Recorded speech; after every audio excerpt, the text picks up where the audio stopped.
गुरुदेव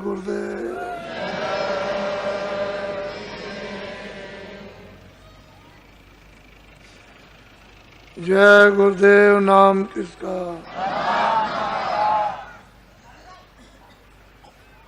जय गुरुदेव। नाम किसका?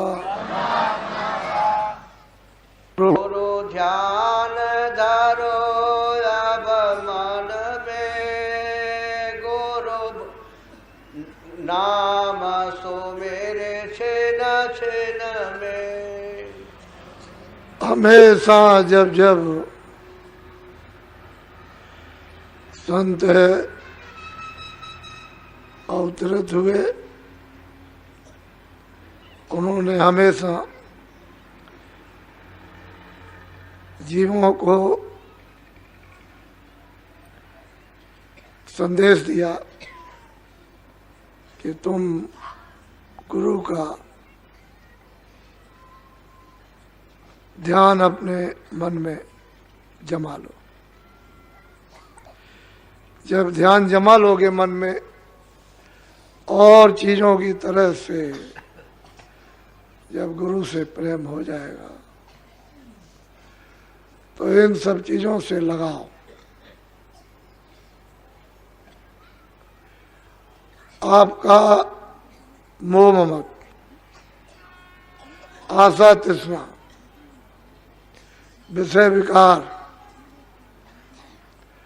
काम क्रोध लोभ मोह अहंकार, ये कम हो जाए। क्योंकि मन में गुरु को बसा लिया। इसलिए गुरु की महिमा है कि उस गुरु की खोज करो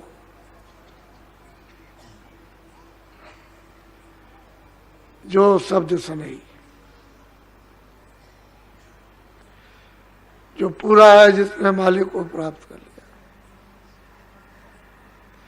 कहते हैं तुम क्या करो कि उसका दिया हुआ नाम छिन छिन, इन्हें छोटे से छोटे समय में स्मरण करो। स्मरण करो चित्त से, मन से और श्रवण से, कानों से। जो अंदर में सूरत में कान है, उससे तुम्हारा ये झूठा ये लगाव जगत से ना के बराबर रह जाएगा। जब तक मन में गुरु नहीं बसेंगे और दिया हुआ नाम का स्मरण नहीं करोगे, तब तक आप अपने घर की तरफ से खरबों कोस दूर हो। इसीलिए कहा वक्त के महापुरुष की जरूरत है। पिछले सतयुग में, त्रेता में, द्वापर में, पीछे कलयुग में बहुत सिद्ध पुरुष, ज्ञानी, योगी, अवतारी आए, औलिया आए। ठीक है, अपने अपने स्थान के लिए ठीक थे, लेकिन उनको आपने देखा नहीं, तो आप किसका ध्यान करोगे? किसकी मूर्त मन में बसाओगे? किसका दिया हुआ नाम छिन छिन में लोगे? क्योंकि आपने तो देखा नहीं। वो जितने भी आए थे, उन सब की किताबें प्रमाण देती है कि हमने ये किया, ये कराया, तुम भी इसको करना, ऐसे किया और ऐसे कराया। और उन्होंने भी गुरु को आगे रखा, चाहे वो कृष्ण भगवान हो या राम, सबने गुरु को आगे रखा। बगैर कुछ गुरु के वो भी कदम नहीं बढ़ा सके। सभी धर्मों मजहबों में मुर्शिद की इस रूह को, इस जीवात्मा को भारी से भारी जरूरत है, क्योंकि उसके बगैर कुछ नहीं हो सकता। तो बहुत प्यार से उन्होंने समझाया, गुरु की मूरत मन में बसाओ, दिया हुआ नाम छिन छिन में उसको याद करो, तो जल्दी काम हो जाएगा। बोलो। गुरु वचन सुनो सरवन से, गुरु दर्श करो नैनन। कहते हैं कानों से उनके वचनों को ध्यान दे करके सुनो। कैसे सुनो? कि आंखों से दर्शन करते जाओ, सुनते जाओ, करते जाओ, मूरत को बसा लो। पलटा तो जब ही खाएगा, उसको मन में बसा लीजिए। आंखों से दर्शन, सत्संग वचन सुनो तो कानों से, और अंदर तय की तय जमाते जाओ। संसार अपने आप उखड़ के भाग खड़ा होगा। जब चित्त से, मन से, बुद्धि से जब चल पड़ेगा तो क्या है, तुम संसार के साथ आप बंधे हुए हो, संसार आपके साथ नहीं बंधा। आपने बंदर की तरह से उसको अज्ञान में पकड़ रखा कि मेरा संसार है, मेरा परिवार है, मेरे बच्चे हैं, मेरा पति है, मेरा पिता है, मेरा मजहब है, मेरी रामायण है, मेरी कुरान है, मेरी गीता है, मेरी मस्जिद है, मेरे मंदिर हैं, मेरी जमुना, तुम्हारा काबा है। ये जो आपने पकड़ रखा है जकड़ कर, बंदर की तरह से छोड़े नहीं छोड़ते हो। बंदर को जब पकड़ा जाता है तो हांडी गाड़ दी जाती जमीन में, छोटे मौके उसमें चना डाल दिया। बंदर आया, उसने हाथ डाला तो चना उसको मिल गया, उसने मुट्ठी में उसने भर लिया। मुट्ठी फैल गई, तब तक आदमी चल दिया तो चना छोड़ता नहीं। मुट्ठी जब तक फैली रहेगी तब तक उसका निकलेगा नहीं, तब तक मदारी पकड़ लेगा। ठीक इस संसार को इस तरह आपने है, कोई किसी का नहीं, न तुम उसके हो न वो तुम्हारा।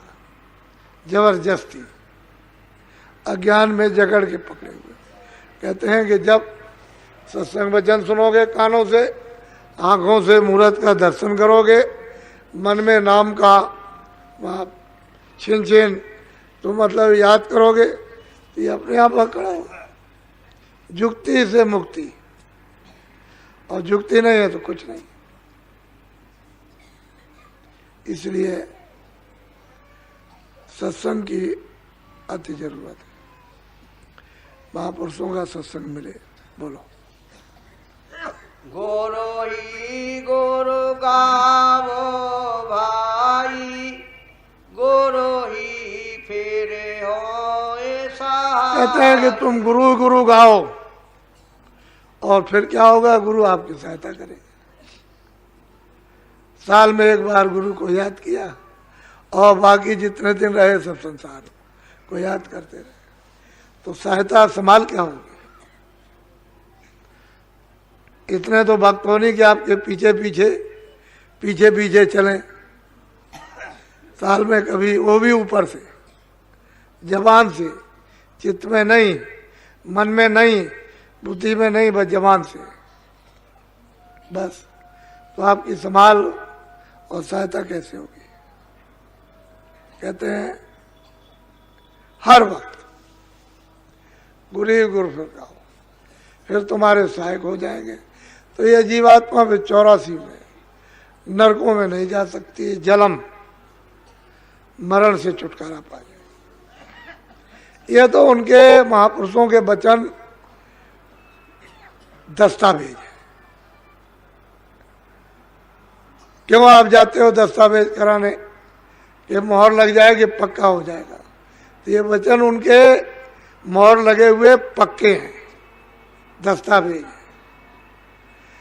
वो जो कहें वैसा करो, तुम्हारी हर तरह से संभाल करेंगे और जीवात्मा को सूरत को जगा लेंगे। बोलो। जितने पद ऊंचे नीचे गुरु बिन कोई नाहि पहुँचे। कहते हैं जितने भी ऊंचे नीचे अभी तक जितने भी लोगों ने पद प्राप्त किए हैं, जिन लोगों ने, उन्होंने बगैर गुरु बगैर मुर्शिद के कुछ नहीं कर पाया। मुर्शिद मिला, गुरु मिला, तभी वो ज्ञानी बने, तभी आत्मदर्शी, तभी वो ईश्वरदर्शी योगी बने। बगैर गुरु के कोई भी नहीं, कुछ मिलने वाला है ही नहीं। और इस समय कलयुग में लोगों ने गुरु को हवा की तरह समझा। एक हवा है, एक निमित्त मात्र है, एक कहने मात्र है, औपचारिक है, व्यवहारिक है। क्या गुरु की जरूरत? इसीलिए तो घर भी बिगड़ गया, समाज भी बिगड़ गया, देश भी बिगड़ गया, धर्म भी बिगड़ गया, आत्माओं का कल्याण और बुराइयों में फंस गए।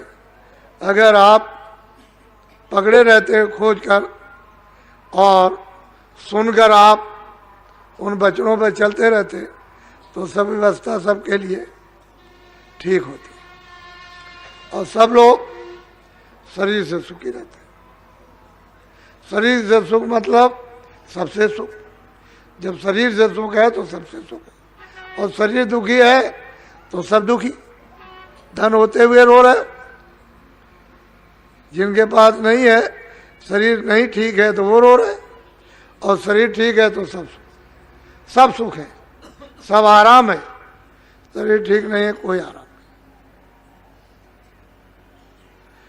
तो कहते हैं जितने ऊंचे नीचे पद बगैर गुरु के जरा सा आगे नहीं बढ़ सके। बोलो। गुरु ही घट भेद लखाया, गुरु सो न शिखर पहुँचा। कहते हैं मनुष्य रूपी मंदिर में जो सूरज, जो जीवात्मा बैठी हुई है, जानकार गुरु ही तो उसका भेद बताएंगे, उसकी जुक्ति बताएंगे। और जब जुक्ति बता देंगे, भेद बता देंगे, तो आपसे कराएंगे, तो सूरत को नाम के साथ जोड़कर और गगन में चढ़ा ले चलेंगे। गगन कहते हैं आकाश। जैसे ये ऊपर का आपको दिखाई दे रहा गगन, ऐसे ही आकाश। तो ये सूरज चांद, इसका आपको रात दिन प्रकाश दिखाई देता है। उधर सूरज चांद ये इस तरह का प्रकाश नहीं है। उसके सामने उस रोशनी, उस प्रकाश के सामने तो ये कुछ नहीं। ऐसे कितने सूरज और कितने चांद उसकी रोशनी में सब छुप जाएंगे, पता ही नहीं चलेगा। कहते हैं गगन में चढ़ा ले चलेंगे उस तरह। जब वो गोपनीय भेद दे देंगे तो चढ़ा ले जाएंगे। जी।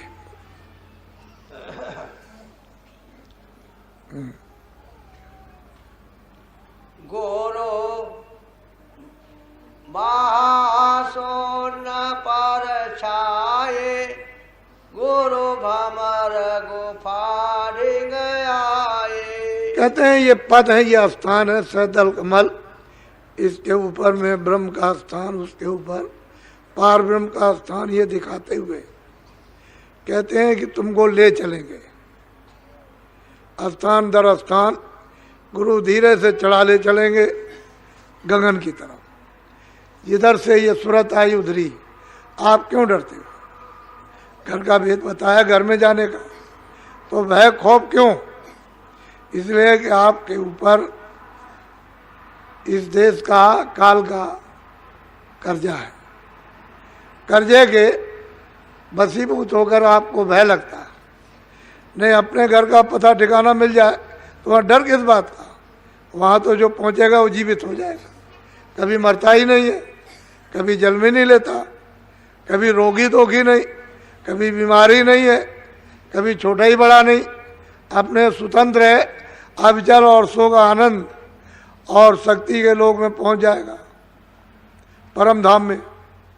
तो डरने की बात क्या। कहते हैं गुरु धीरे धीरे चढ़ा ले चलेंगे। बोलो। गुरु सात लोक दर्शाया, गुरु अलखय गम परसाया। कहते हैं कि वो जहाँ से सुरतें आई हैं वो सतलोक है। कितना बड़ा, कितना लंबा, कितना छोटा, उसकी पैमाइश किसी ने न की न कर सकेगा। कहते हैं कि सब जीवात्माओं का जो चर अचर में पशु पंछी कीड़े मकोड़े जितने भी जीव जंतु हैं, जल में, थल में, वायु में, आकाश में, ये सब जीवात्माएं वहीं से आई।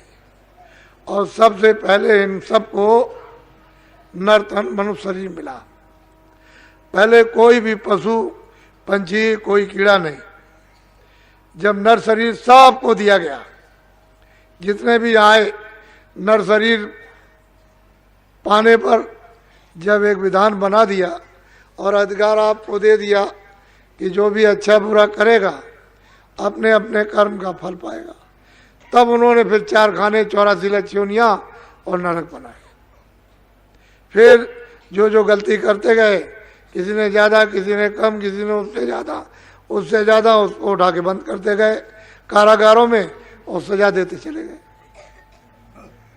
पूरा का पूरा विधान लिखा हुआ है वेदों में, क्योंकि आज में वेदों में ही कर्मों का विधान बना, और तो कोई किताब थी नहीं। और वो ब्रह्मा ने जो उन्होंने वाणी उच्चारण की वही सुन करके लिख दी। फिर उसका आदेशानुसार प्रचार सबको सुनाया गया, सब में किया गया।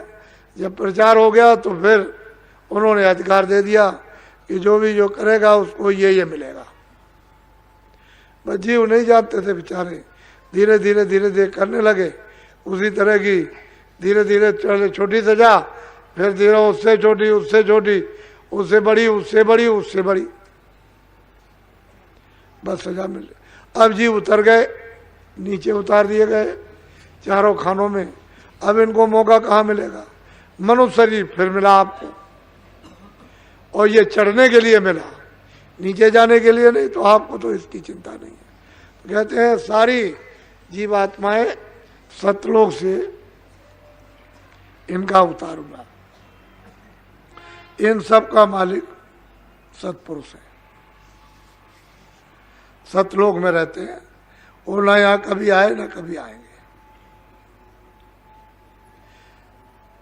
उनकी मौज मर्जी से संत वहाँ से भेजे जाते हैं, जो जीवों को जगाने के लिए, वापस ले जाने के लिए आते हैं।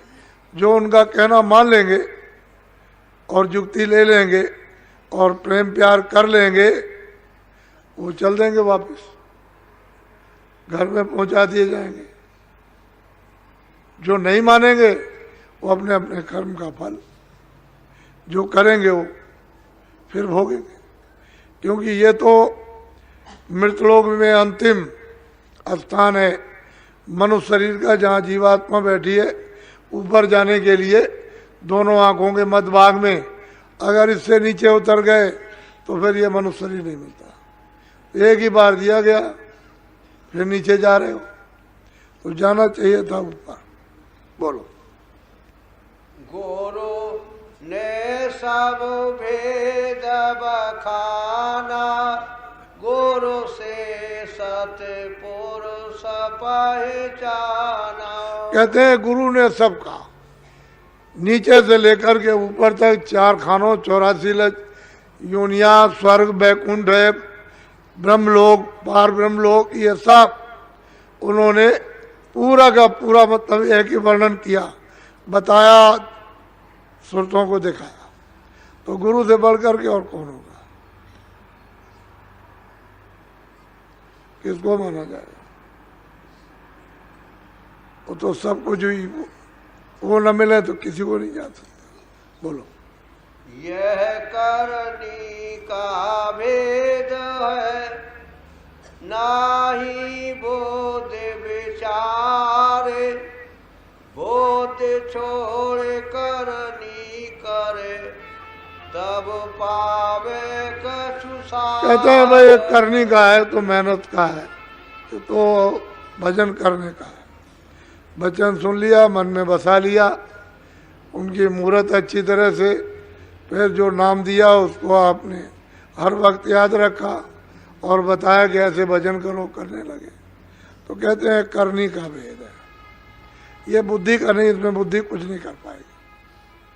और बुद्धि को छाड़ कर करनी करो, मेहनत करो, भजन करो, नाम को सुनो, शब्द को सुनो, अंतर दरवाजे पर बैठकर, तब तो कुछ सार मिल जाएगा। और बुद्धि में लड़े रहे, किया कराया कुछ नहीं, न भजन किया, न ध्यान किया, न सुना, न गुरु की बात सुनी, न उसको याद किया, तो फिर क्या करेगा? ये तो करने का, मेहनत का काम है, ये बुद्धि का काम नहीं। क्योंकि बुद्धि तो नीचे छूट जाएगी, मन भी नीचे छूट जाएगा, चित्त भी नीचे छूट जाएगा, ये सब चीजें, प्राण भी नीचे छूट जाएंगे। तो ये तो सूरत है जो अकेली होकर के इन सबको अपने अपने स्थान पर भंडार में ले करती हुई निकल जाएगी। तो गुरु चाहिए, बगैर गुरु के नहीं होगा। उसको कैसे पहचानेंगे? बगैर गुरु के कैसे पहचान सकते हैं? जिसने देखा वही पहचान कराएगा, वही दिखाएगा, कहेगा ये है, ये। दुनिया चाहती है कि हम ऐसे चले जाएंगे, खाली नशेबाजी में। जब बुद्धि खराब होती है तो यही तो होता है जो हो रहा। उसको कहने की जरूरत क्या है? वो तो खुल्लम खुल्ला देख रहे हो, घर घर में, समाज में देख रहे हो, देश में, जातियों में देख रहे हो, धर्म में देख रहे हो। जो हो रहा हो तो आप देख ही रहे हो। वो मनुष्य का काम नहीं, जो हो रहा है इंसान का काम नहीं, ये सब हैवानों के काम। ये इबादत का काम नहीं है। जो सच्चा भजन है, भजनानंदी इन काम को नहीं करता। ये तो पागल लोग करते हैं, जिनकी मति, इनकी अकल भ्रष्ट हो जाती है, वो इस काम को करते हैं, निकृष्ट काम। गुरु की महिमा को कौन जानता है? ये तो कलयुग में 700 वर्ष के अंदर महापुरुषों का लगातार आना हो रहा है, लगातार आ रहे हैं और आते रहेंगे। पहले तो संत थे ही नहीं, इसलिए क्या कोई जानेगा उनको। तो महापुरुष धीरे धीरे धीरे धीरे आपसे ज्यादा जल्दी करते कि जीव किसी तरह से जल्दी यहाँ से निकल चले। उनकी तरफ से देर नहीं होती, लेकिन आप ऐसे हो कि पसर जाते हो, इच्छा लेकर स्वार्थ लेकर पसर गए, किसी स्वार्थ में, किसी स्वार्थ में। कोई भैंस में परस गया, कोई पसर गया घर में, कोई खेती में, कोई दुकान में, कोई कारोबार में, कोई ममता में, कोई क्रोध में, कोई काम में, कोई अहंकार में, बस लेट गए। बस वो तो चाहते हैं कि जल्दी हो जाए, तुम कराना नहीं चाहते हो जल्दी। तुरंत लंगड़े बन गए, अंधे बन गए, बहरे बन गए और जमीन पर गिर पड़े। कुछ नहीं, मेरे साथ जुल्म हो रहा। बस क्या करेंगे? जब तुम्हारी इच्छा ही नहीं है तो मेहनत करते ही है। इतने बाप या माँ बच्चे की क्या मेहनत करेंगे? एक वैद्य है, बीमार के साथ मेहनत नहीं कर सकता जो मेहनत महात्मा करते हैं। तो धीरे धीरे धीरे धीरे प्रेमियों के समझ में आ जाता है।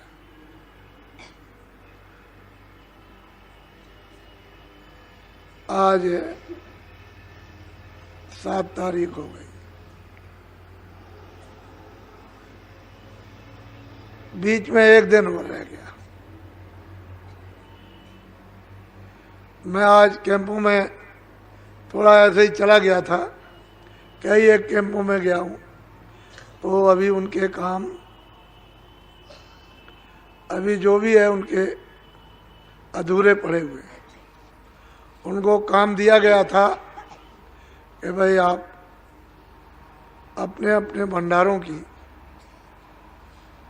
व्यवस्था करना, कुछ आदमी पहले से भेज देना। तो आदमी तो अब 1 दिन 2 दिन अब आ रहे हैं। वो तो घर में कोई काम हो भी 1 दिन में नहीं हो सकता।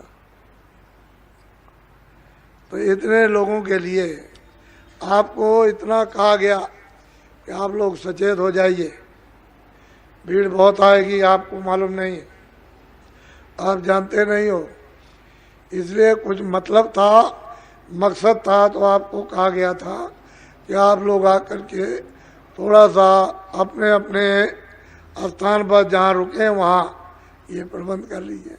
तो उसमें ढीलम पोल 2-4 आदमी क्या करेंगे इतनी बड़ी व्यवस्था में।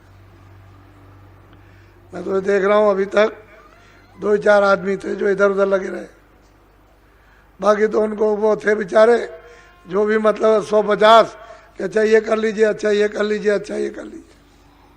क्या करेंगे, आप भूल कर जाते हो।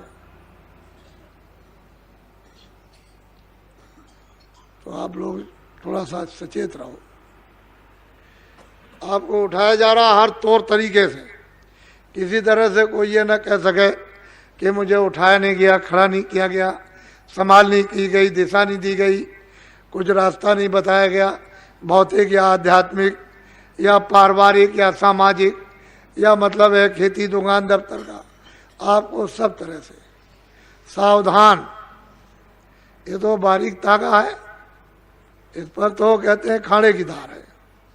निश्चल हो तो उतरे और डिगमे हो तो खट नीचे गड्ढा पट गिरा, देर नहीं लगती, फौरन गड्ढे में जाएगा और वहां से फिर कोई निकाल नहीं सकता। और निश्चल हो जाए, विश्वास कर ले तो बस पार कर गया।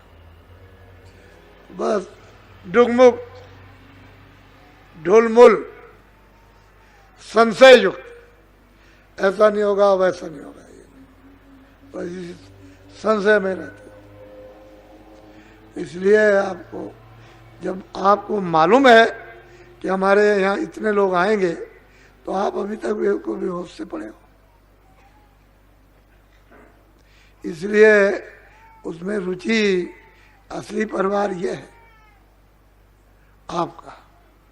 वो जो परिवार है वो तो स्वार्थ का, 2 धक्का लगाएंगे बाहर कर देंगे और तुम रोते हुए फिर यहाँ आते हो, घर से निकाल दिया। यहाँ औरतें आई कहते हैं घर से निकाल दिया, आदमी बच्चे चले आ रहे हैं घर से निकाल दिए गए। कौन किसका है? इसलिए ये असली परिवार है। इस परिवार को एक अच्छा बना लो और अच्छे बन जाओ तो किसी चीज की कोई कमी नहीं।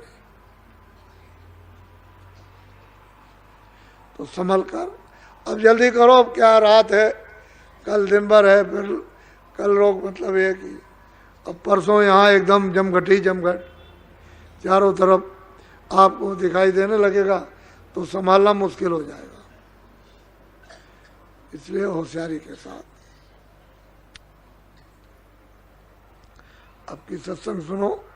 दूर दूर से आ रहे हैं, महाराष्ट्र से है, गुजरात से है, आपके मतलब ये है कि बंगाल से, बिहार से चले आ रहे हैं, राजस्थान से आ रहे हैं, जितने प्रांत हैं धीरे धीरे सब सिमट करके आ रहे हैं। जब दौड़ा किया था वो बातें क्या लोग भूल गए क्या?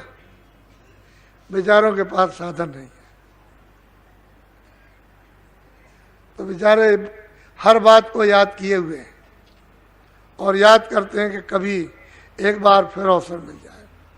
तो जो काफलों में सुनाया गया, ऐसा नहीं है कि वो जो डाल के आए हैं, जो दाना वो ऐसे ही बेकार चला जाएगा पड़ा हुआ। जब उसका वक्त आएगा फौरन बस सीजन पाते ही जमेगा। तो आपको मालूम नहीं महात्माओं ने किस तरह से यहाँ लोगों ने यह अध्यात्मवाद को बोया और सच्चा उनको ज्ञान दिया और जीवों को परम पद में किस तरह से पहुंचाए तो उनको मालूम। तो आप लोग एक दिन और रह गया है, रात है दिन है, आप थोड़ा लग करके सब लोग, ये नहीं कि एक दो लगे हैं बाकी सब ऐसे ऐसे घूम रहे, ऐसा नहीं। हम देखते हैं 2 आदमी 4 आदमी काम कर रहे, बाकी इतने आए सब, उनको 10-50 को वहाँ लगना चाहिए तो जल्दी हो जाए। तो एक की जिम्मेदारी नहीं, जितने आए सबकी जिम्मेदारी है। बोलो जय गुरुदेव। वैसे कल का सत्संग शाम को मंदिर पर होगा, क्योंकि यहाँ लोग आ नहीं सकेंगे, इसलिए मंदिर पर होगा। और सुबह होता है वो यहाँ हो जाएगा, शाम को मंदिर पर होगा। आज जो आप सेवा करते थे सुबह, वो सेवा तो आज आपसे ली नहीं गई।